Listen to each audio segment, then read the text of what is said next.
Try that again.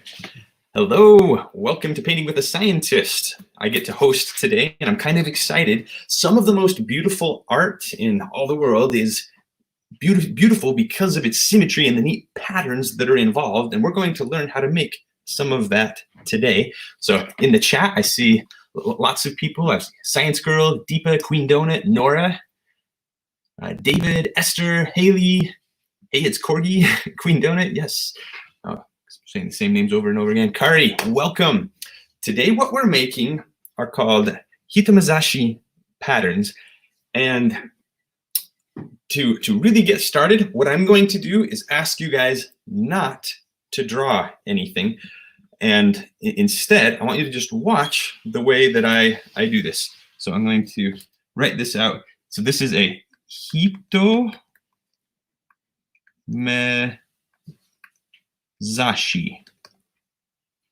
90% sure I've got that right, but I'm not 100% positive. And I'm actually drawing digitally today just because I thought it would be better. Some of these lines are going to be smaller and wouldn't show up as well if I were drawing behind me. And this way I can look at the camera a little bit and maybe read your comments. So yeah, thanks for tuning in. I think we will have a lot of fun here. So like I said before, go ahead and just set your pencil down for a minute, but what you are going to need is a pencil of some sort, maybe a pen, something, because we're going to be marking up this grid of dots, and only after we have made our pattern will we try coloring it in. So, oh, somebody just asked, where is the blue wig? Science Mom and I tried the blue wig on me, and it just looked bad. I don't know what was wrong with it, because it sounded like a great idea, but we did it and went, ugh. So we're just not even going to pretend that I have hair today, but they're asking for the blue wig, John. All right, you guys are funny. Okay, so you're just going to watch me do this first little bit, and then once we understand how it works, we'll dive into the actual design here. So I'm going to keep this small. I'm just going to block off a little tiny rectangle here so that we can do. All right. There's Math Dad in the blue wig. Yep. Told you it was scary. All right. We want wig, they say. All right. Go get it. Sorry. Please, Science Mom. All right, we'll do this in a week. Okay, so what we're going to do to make our pattern is we're going to put either zeros or ones along the border of this shape. And it turns out it doesn't matter that there's no right or wrong way of doing this. So I'm just going to make up some numbers right now for this demo. I'm going to do 1, 1, 0, 1, 0, 1 along the top. And then I'm going to do 0, 0, 0, 1, 0, 1 along. Oh, maybe sorry, that last one I didn't need to do because I didn't actually have a location for it. Okay, so basically for each of these rows and each of these columns of dots, I needed either a 1 or I needed a 0. And now what we're going to do, and remember you're just watching, if it had a 1, then I'm going to skip 1, and then I'm going to draw a line. Skip 1, draw a line. Skip 1, draw a line. And so the next column, I'm going to do the same thing. I skip 1, draw a line. Skip 1. What have I done? I've angered it. All right, skip 1, draw a line. Skip 1, draw a line. Huh. Well, that's not good. It's not rejecting my palm, perhaps. All right, and actually, I'm going to do that for all the columns that had a 1 at the top.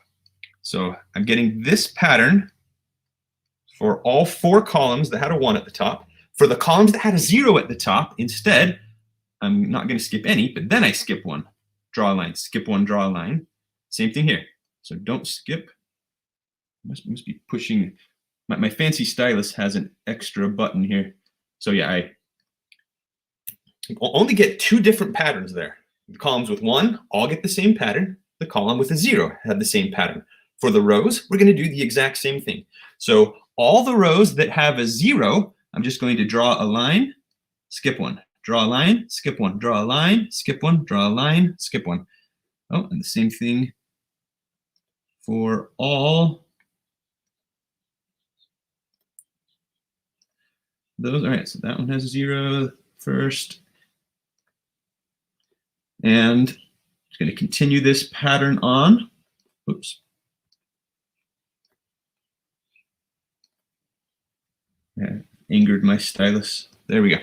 And then there was one row that had a 1. I'm going to skip one slot, then draw a line. Skip one, draw a line. Skip one, draw a line.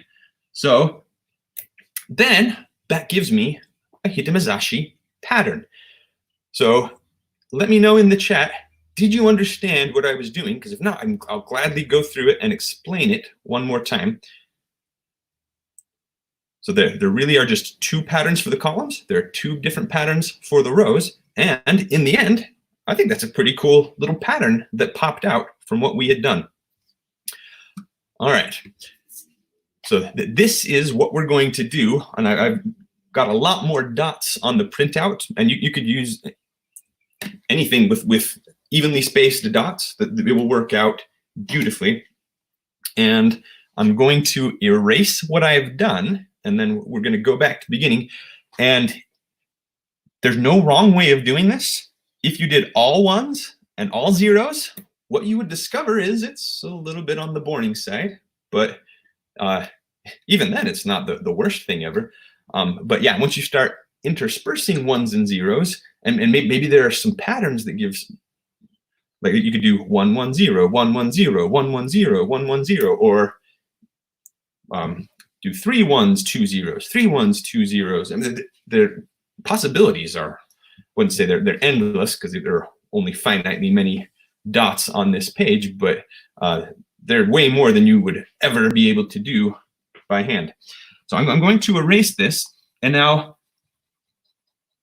I invite you guys to, you can make these patterns any way you want, or you can choose your 0s and 1s, but you could also try doing it in a way that's meaningful to you. So let's try this out. My name, my first name is Surge, like a power surge.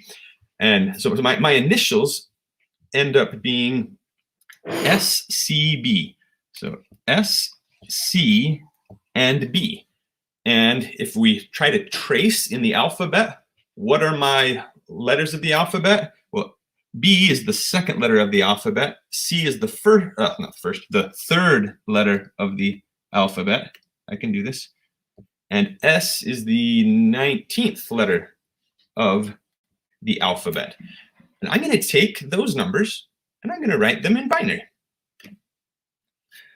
So how did that work? Well, 19 was equal to 16 plus 2 plus 1. So we end up with 1, 0 8s, 0 4s, 1 2, and 1 1. So that's how to write the number 19 in binary. The number 3, well, that's kind of boring. It's 1 1. And the number 2 is 1 0. So 1 1 and 1 0. So I could get my number pattern this way. To turn out that's not a lot of 1s and 0s. That's not going to cover the entire top row, but I'm going to use that as my starting. So I'm going to do, I'm going to go ahead and fill up this entire pattern. So in order to do that, I'm actually just going to trace along the outer edge. And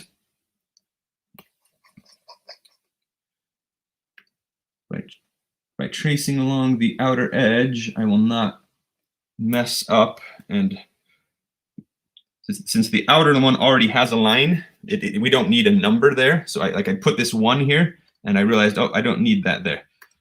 Okay, so 19 we said was 1 0 0 1, and then 0.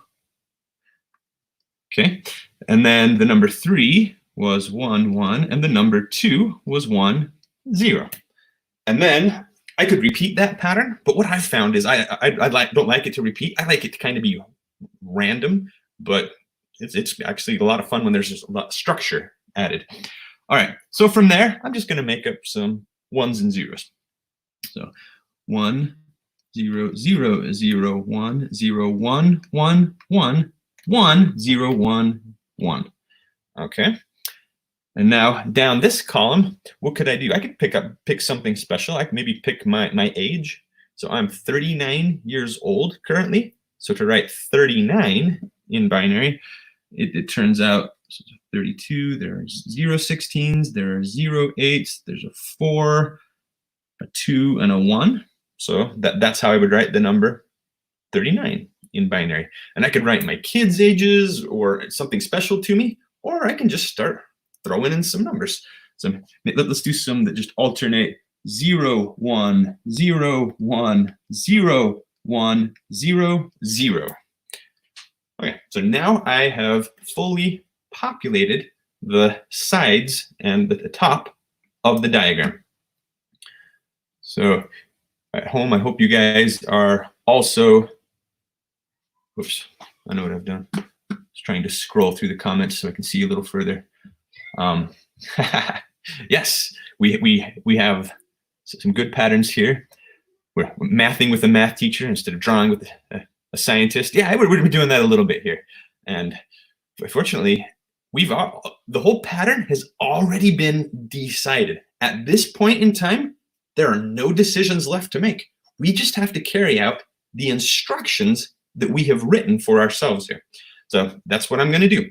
For every column that has a 1, I'm going to, so I skip 1, draw lines, and then I just do every other gap all the way down the page, connecting those lines.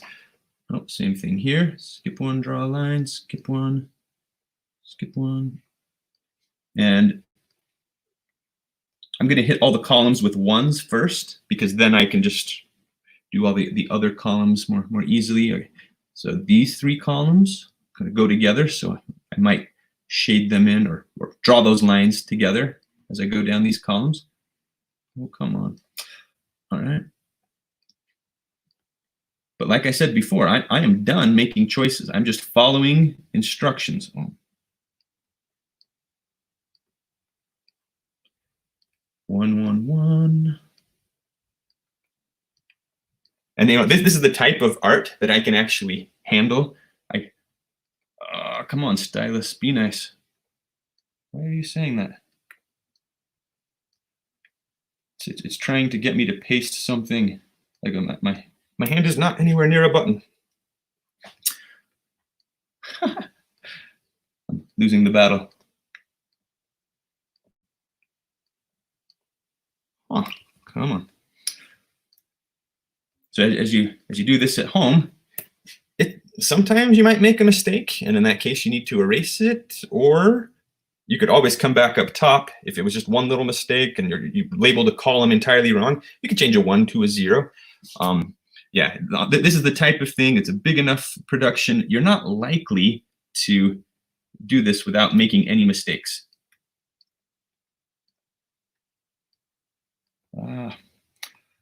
Okay. Bad stylus. Click all my buttons. All right.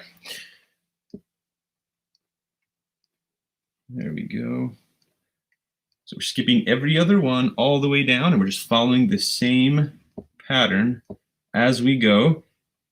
If we go too fast, yeah, we'll make mistakes, or the lines won't be perfect, but it doesn't have to be perfect. But like I was saying before, straight lines, I can pretend to draw straight lines a lot better. I don't have the art skills that Science Mom has, mostly because I haven't put in the time and the effort to really gain it. Okay. I'm almost all the way across with my 1s columns. And let me point out, where did this technique first come from? Well, it has to do with, they call these Hitomezashi stitches. So if you were doing some stitching, when you're doing needles, it goes over, under, over, under, over, under. And what you only actually see the parts that are over top of the fabric. When the thread dips below, you don't see it. And actually what you're getting is a stitching pattern just like this. Okay, so I got my ones columns done. Now I'm going to go back and do my zero columns. And because I did my ones columns first, I just know, okay, all the zeros are in the opposite places. So I'm going to go in and add my vertical lines here. And I don't really even have to think about it anymore because all the planning has been done just by choosing those numbers along the side. So yeah, drawings that I don't have to think about, those are the type that I can handle.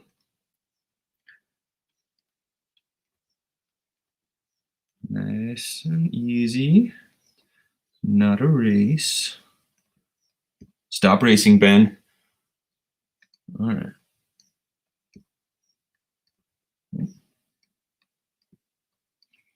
Oh, yeah, it's kind of mind-boggling that such a simple pattern can work out so well, because oh man, my stylus keeps thinking I want it to do something different.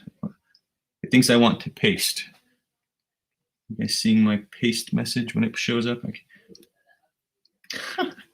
That's okay. This lets you guys catch up if I'm getting ahead of you. Oh, it actually just pasted something. Control Z.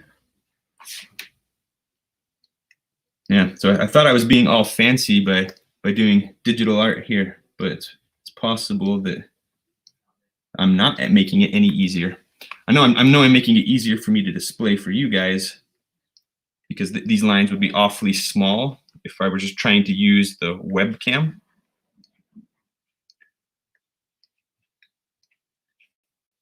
This actually might look pretty cool later if we try to speed this up and did it in fast motion. All right, I can do this. I can do this. Woohoo. And one more column. And we will declare my columns to be finished. Now we have to do the exact same thing for the rows. So on the rows, if there was a 1, I'm going to skip, and then we just do every other one. We do this all the way across. This is the type of task that computers are really good at doing. Oh, whoops, I just did it wrong.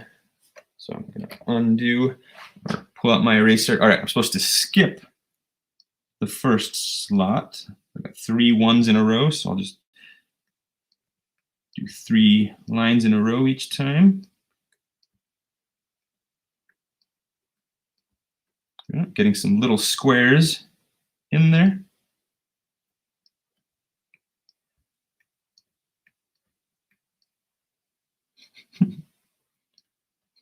Stop giving me messages. I didn't want to paste. I'm actually kind of curious. What am I doing with my stylus that makes it think I want it to paste? It's a mystery. The machines are thinking. They're playing with me.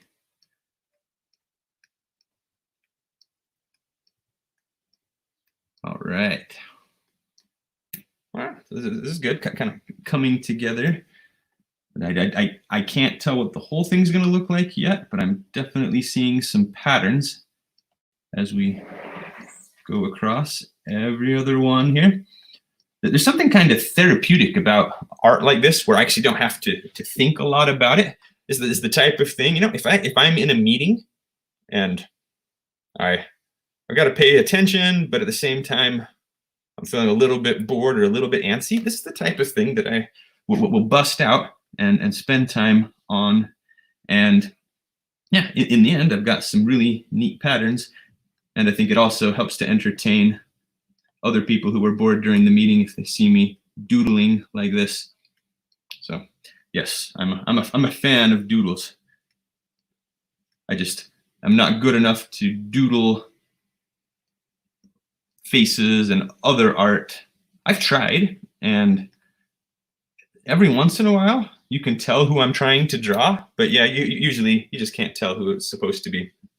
All right, I believe I got all my rows that were indexed with 1s.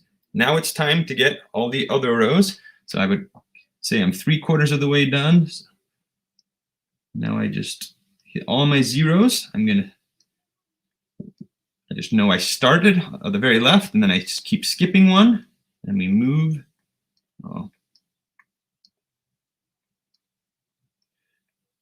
Move to the right. Oh, man.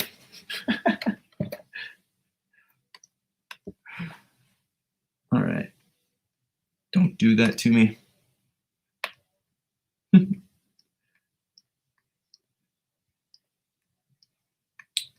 So I hope at home you guys are coming up with some cool patterns of your own.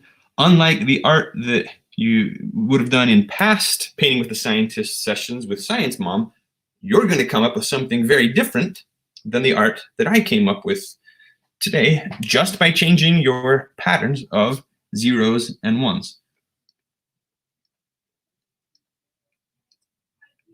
Yet the rules are exactly the same.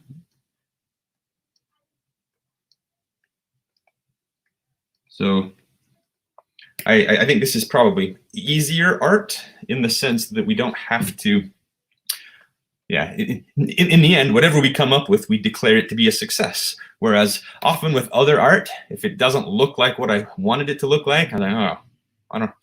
It's kind of hard to call that a success sometimes. Although, well, like most things in life, if we will take the time and just do our best, and as long as we learn something from the process, I think it's totally okay to call it a success. It's just harder to recognize that sometimes when we had expectations that were set pretty high, and then we don't live up to those expectations in one form or another. Yeah. Oops, there we go. I got off by one row there. Kind of confused myself, but I'm back on track. All right, I only have 2 rows left to go here. Start on the left, and then I draw a line in every other gap.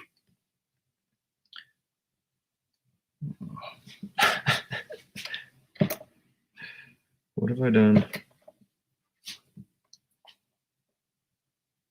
All right.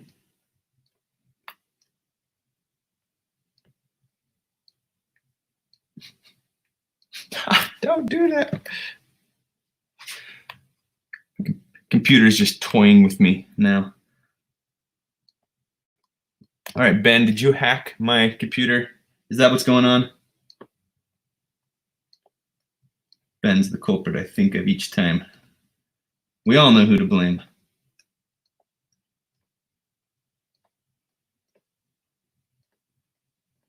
And success!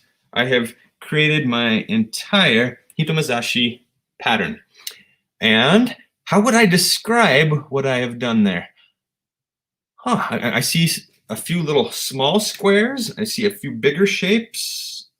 Like here we kind of have a cross, a plus sign that was intact. Although what I'm seeing here is most of these regions stretch from one side to the other. In fact, I see one region here that appears to touch three different faces. No, it actually touches all 4 sides. All right, so we're going to color this guy in, and there's no wrong way to color these, but there is one cool fact, and that's that this can be 2-colored, which is a mathematical term which says you really only need 2 colors to color this whole thing in so that neighboring regions get different colors. So what would that look like? I'm going to get out my coloring tool. What color? If I try yellow here. All right, so I'm using my yellow. Just going to try to color this thing all in.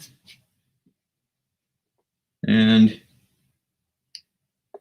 I shouldn't be impatient. You can do this, Math Dad. Going up and in, filling out it all out. Yeah, this region ended up being kind of an impressive one. It stretched up from one corner all the way to the opposite corner, which I hadn't really expected to happen.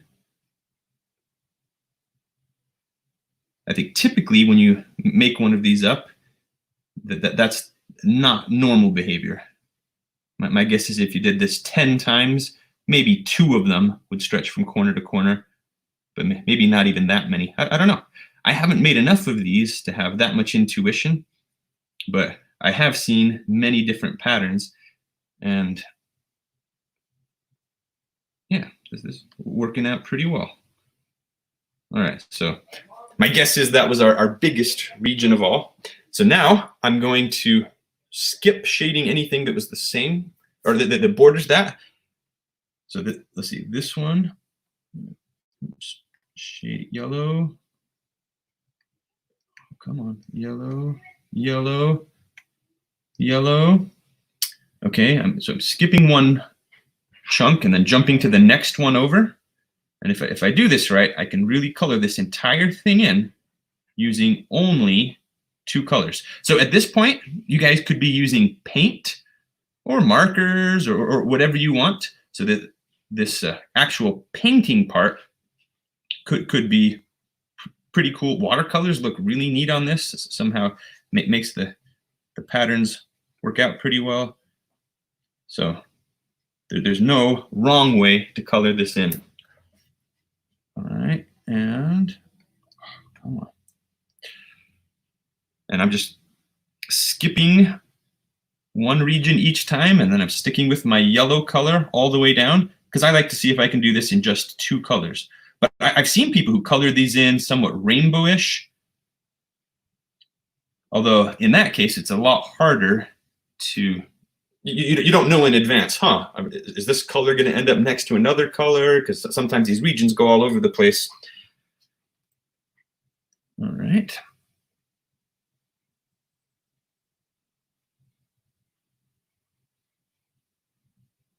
Continuing on here.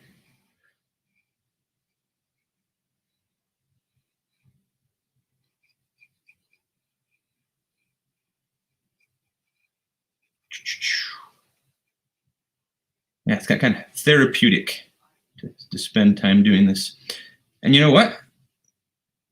I know it's easy to spend a lot of time in front of a TV or watching movies, but yeah, anytime you have downtime, I hope you're finding something else to do during it. If you're watching a movie, are you stretching? Are you trying to see if you can get down in a better splits? Or are you doodling? Are you doing something? Yeah, I mean, if we're going to be doing something that really is just kind of time wasting, then it makes a lot of sense. And, well, maybe I should be creating some art. Maybe I should be doing something else during this time. And sometimes I'll even grade papers while watching a show or something. Kind of depends on what subject it is, because not all math is easy enough to grade. I actually have to sit and think about some areas of math, and others I don't have to. But all right, and now for the other region, I'm going to color it blue.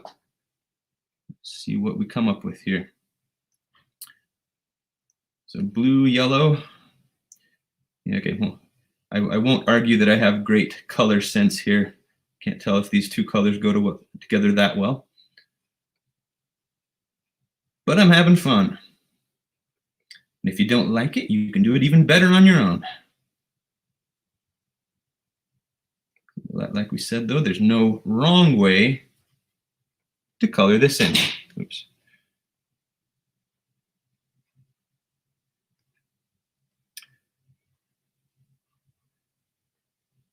In case you're wondering, I'm using an app called GoodNotes, which seems like a pretty friendly app for marking up PDFs. Or when I lecture for my students, sometimes I will use this app, have it open, and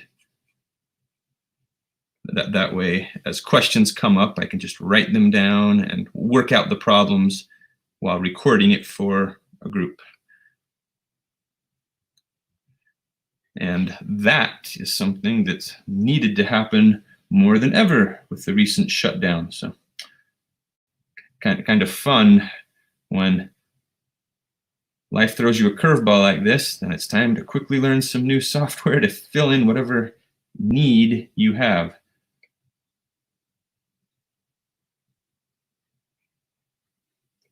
Ooh. So I think it's kind of cool that these patterns are arising based off of the choices that I made, and it turned out my initials were maybe a little bit boring in the sense that I had a B and a C in there, so really tiny numbers, so it didn't supply a lot of ones and zeros to the overall picture here. But yeah, if you have Z or letters towards the end of the alphabet, you're going to get even further with writing out your initials. But I've got to say, when I see that number in advance, I totally cannot picture what this end product is going to be. Maybe with more practice, I could get better at anticipating how it will work out, but I don't know. I might do this for 30 years and never get any better at it. So where did I learn this technique? I actually learned this technique during the shutdown. There was a Twitter account, this like Math Art Challenge or something, and so somebody had done this, and I was just fascinated, like, how are they generating that pattern? Because if you just tried on your own to draw a bunch of lines that go here and there, you're not likely to get something that works out so well. Like this shape we said was too colorable, only 2 colors were needed. And yeah, so I knew there had to be some higher math involved or some structure to it beyond them just chopping up a grid. And it turns out they were just following this pattern. So they used ones and zeros to make a Hitomezashi pattern. And then from there, they were able to come up with the actual final product. It's coming together here. Okay, these 2 colors aren't the worst together. I maybe could have found something that worked better. Chose these from the default palette though.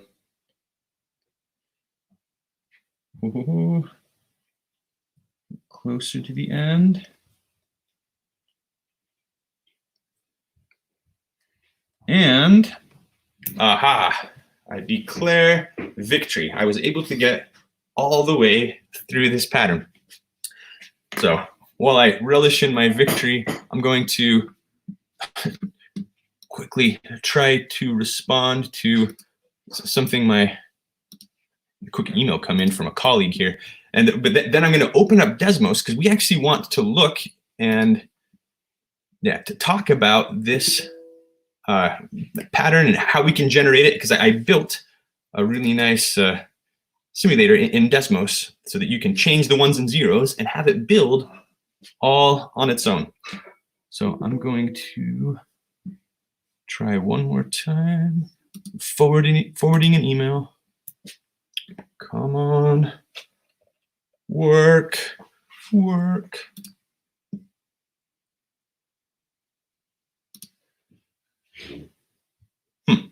All right, well, maybe that will work, maybe it won't. So I don't know if you've managed to get caught up with where I'm at, and if not, that's okay. You can come back again later. I'm going to open up, the Desmos activity, and I believe I even have a code for you guys. Did it stay? Yes, it did. So if you go to student.desmos.com, you can open up this code and try it out. And I'm going to attempt to do that myself. Oh, which means I have to close the other one. That's okay. We're doing this. All right, so if I'm going searching for my activity. Here it is, student preview. And are we seeing this in StreamYard? We are. All right. So I have a box here with 2 columns. You're going to enter ones or zeros, and those ones and zeros are going to show up along the edge of a square. So maybe, no, wrong screen. I can do this. All right. So I can enter a 1 here and another 1. And so the first column, those numbers are appearing along the bottom. And make sure in StreamYard that's working. All right, I'll just go ahead and leave that banner there because it's not blocking anything.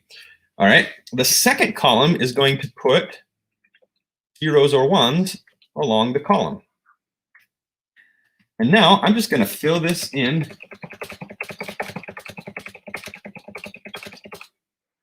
with zeros and ones.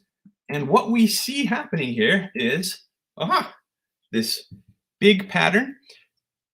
There's some similarities to what I had drawn before, although in this case, wow, I actually ended up with a lot of zeros in a row, a lot of ones in a row, so some pretty big streaks of consecutive numbers. And yeah, so they weren't intermixed as well, maybe not quite as random as we would like. I'm going to ask it to shade it in so we can see. I see a lot of single squares out there. So yeah, they're just kind of showing up one at a time. This guy over here looks kind of like a hashtag, and yeah, really interesting. So this makes me curious. Notice I don't have any one region that touches all 4 sides, although there's one huge region that touches 3 out of the 4 sides. And yeah, that one gray region is just enormous. That's just the way that it worked out.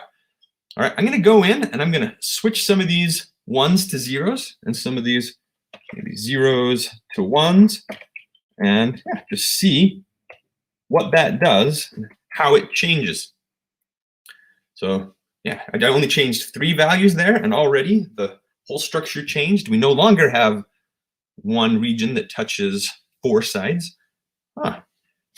Fascinating. And what if we did, I'm gonna make this a bit smaller. I'm just gonna start hitting delete.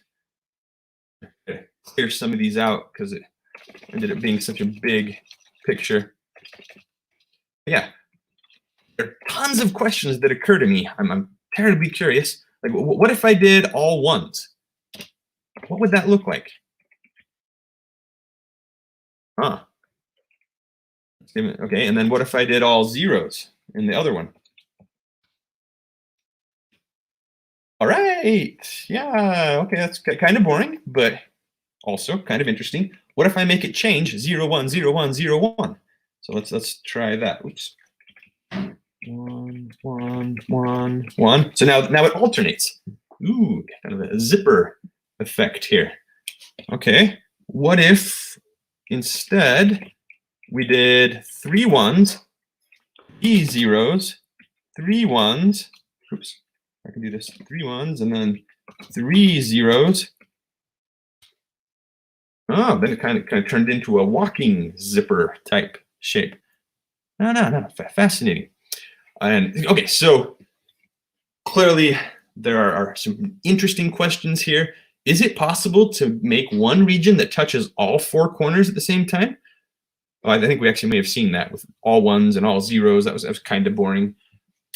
Yeah, is it possible to go from one corner to the other corner but not hit much else? Or yeah, how many regions can you get that are not touching any of the sides?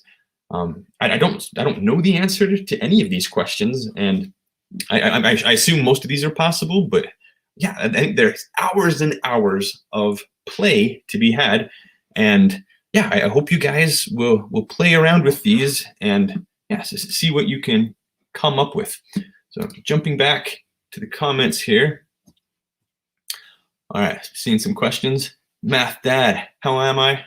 I'm good. I've got blue hair. I miss having hair. But believe it or not, I used to have hair.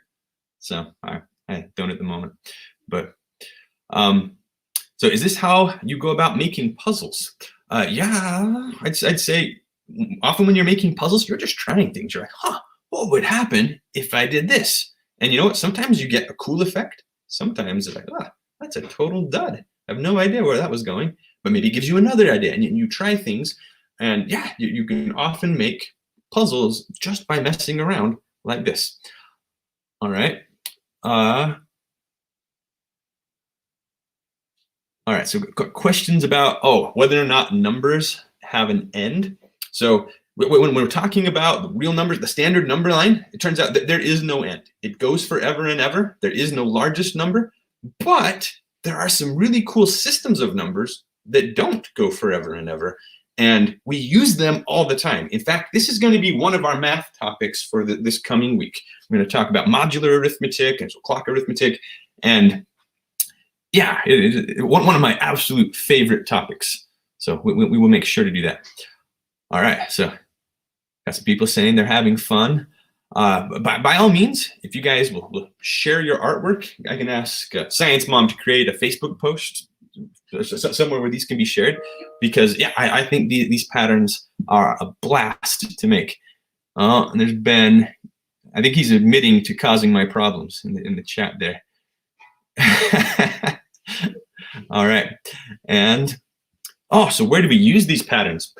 Yeah, honestly, no idea where one would actually use these in real life, other than to make something that's beautiful. So if you were to search for Hitomezashi patterns, you'll see some really neat artwork that people have done. But in particular, I mentioned sewing stitches is where it originated from. And if you know the right pattern to choose, you can get these really symmetric designs that they're beautiful. You're seeing plus signs inside of other plus signs and inside of these really nested and structured drawings. So a quick Google search for Hitomezashi patterns would reveal these. And you guys like me with my hair. I like that. But yeah, there's no limitation with your sequence of ones and zeros. You can do this any way you want. And so I didn't have a specific link to give you other than this Desmos code that's down at the bottom of the screen. And yeah, that's just an activity I built. It took me like 5 hours to build that activity. It only took me like 20 minutes to come up with the structure for all the lines and things, but to get it to shade, now that was a real trick. And yeah, the Desmos isn't a programming environment. All you can do is use equations to get things to appear. And this one took a lot of ingenuity, and I'm very proud that I got it to work. Tomorrow is Saturday, and happy birthday to Ed's Melody. Birthday tomorrow. And then tomorrow on Saturday, we're going to have a patron-only live stream where we're going to give you some chess strategies. So Baghdad and I love to play chess. We'll give you like top 10 strategies for beginners in 10 minutes and play a little speed chess. Yeah, well, thank you for tuning in and for indulging me and trying out these patterns. By all means, please share what you've come up with so everyone else can enjoy it too. I really appreciate you being here. Yep. All right, let's end the broadcast and hope you guys have a great weekend, maybe.